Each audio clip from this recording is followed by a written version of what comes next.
为什么？为什么有那么多人想当艺人？当艺人神奇吗？当艺人会很有钱吗？你想当艺人吗？我认识很多艺人，大部分都是怪人。没错，没错。要当艺人，必须要异于常人，越怪就可能越红，越红可能就越拽。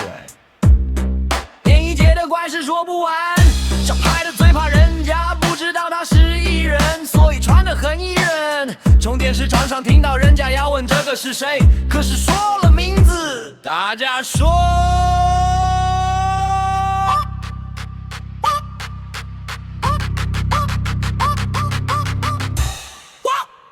哦，没听过。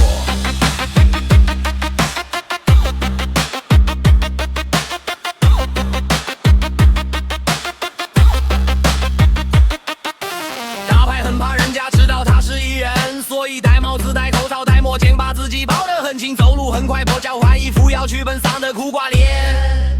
古时候的家长都不准女儿进入演艺界，因为娶了就会失身，还会生娃娃。好多年纪大的熟女一心想去演艺界，年轻时当不成艺人，现在又讲究要买一个头衔，因为当艺人之后，在姐妹面前走路卡有风，确实是有钱就可以任性，当艺人很神奇是吗？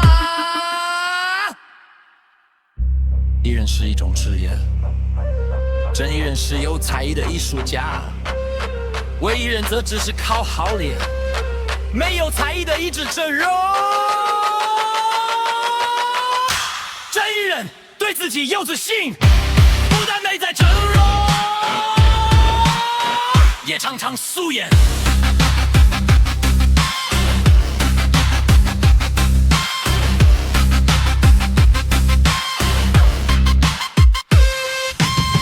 掌声停下，拿掉面具是天亮。偶像居然是邻居，对，